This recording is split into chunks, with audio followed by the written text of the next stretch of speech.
Hey, all you comic book readers and true believers, it's Tuesday, and I'm your friendly neighborhood comic book guy. You guys know what's up. Mitch's Picks. For Marvel Comics, Hawkeye, Freefall, #1, written by Matthew Rosenberg, art done by Otto Schmidt. Everybody's favorite Avengers doing what he does best, which is pretty much getting himself into trouble. Hawkeye breaks up one of the Hood, Parker Robbins, kind of some type of arms deal or whatnot, and then he gets to see firsthand how awful the system is, because all of his underlings do 20 years or whatever, but Parker Robbins, the Hood, he gets off scot-free. But Hawkeye is not going to let him go so easily. Starts to kind of tail him and whatnot, only to be interrupted by Bucky, the Winter Soldier, and Sam Wilson, the Falcon, claiming that there is someone, and they think it's actually him, dressed in Ronin gear, going around terrorizing federal agents and, doing things that are very unbecoming of a hero. And it's up to Hawkeye to try to prove not only to the Winter Soldier and to Sam Wilson, but to everybody else that it's not him and someone that's taking on the moniker of the Ronin and causing all this chaos. This is a new series coming out of Marvel Comics. I do not believe this is going to be an ongoing series. I believe it's a mini, but I'm not entirely sure how long it's going to be. Maybe 5. That's usually where they do it. But it's a Hawkeye book. Nice, fun story. Matthew Rosenberg does pretty well with anything that's not being written by like superpower, or not writing anything for superpowered characters. So interest in this one, guys. Check it out. From Image Comics, Philadelphia, #2, written by Rodney Barnes, art done by Jason Sean Alexander. If you guys missed the first issue of this, we still have a couple issues, I think, here on the wall, but this is turning out to be a pretty interesting story.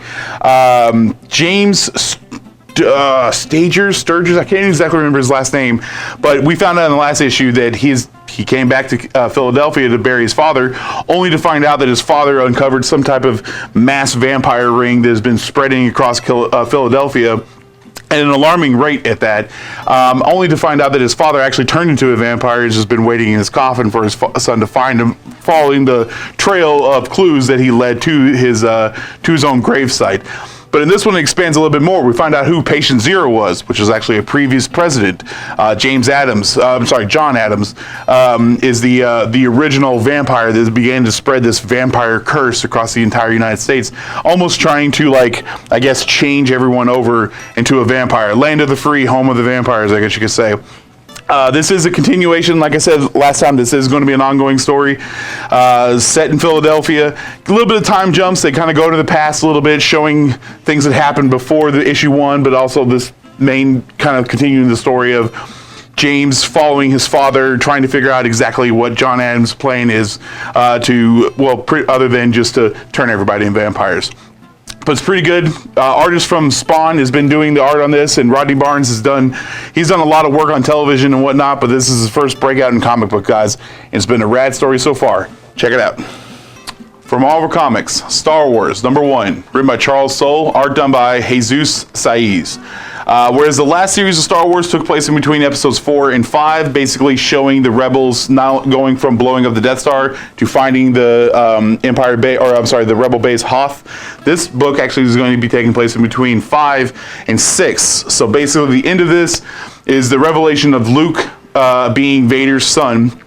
And this will take us all the way up to the rescue of Han at Jabba's palace. So I can only assume this entire series is going to be sans Han Solo, excluding probably some flashbacks and stuff like that. But this book does take place literally right there. Luke is dealing with the gravity of the situation of finding out that Vader is actually his father. Meanwhile, the Millennium Falcon finally does escape from Bespin, only to try to run into and save a rebel blockade that is pinned down by 4 Star Destroyers, one of them, which is Tarkin's Will, one of the most epic Star Destroyers that was out there. And being commanding that ship is a new character called Commander Zara, who I'm assuming is going to become more of a prominent figure in this. Not familiar with her from these movies, but obviously her story is going to be fleshed out in this. This is basically the new ongoing Star Wars book. Just to keep in mind, though, this does take place right after Episode 5, and it's going to be filling in events that leads up to Episode 6. So if you're just a Star Wars fan or just want to see what's kind of going on between the lines, this is one for you guys. Check it out. From Marvel Comics, Thor, #1, written by Donny Cates, art done by Nick Klein.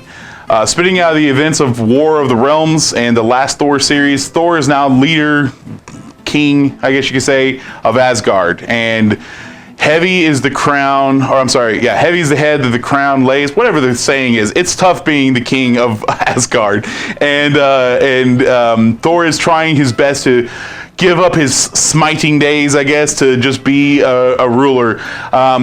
Trying to keep peace across the 10 realms. Not as easy as he may think, especially when Galactus falls out of the sky right into front of his palace, and expresses to Thor that there is something that he is afraid of. It's called the Black Winter, which is, those of you who don't know, Galactus actually was from the universe before this one. So he is the only one who survived the original universe, and he comes to tell everyone that the thing that killed the original universe was called the Black Winter, and he has witnessed it again, and it is coming, and there's only one person that he was able to witness that possibly could be the end of it all, and he's not sure if it's a good thing or a bad thing, but he said that he saw Thor at the end of all this, and decides that Thor needs to go with him to stop this Black Winter.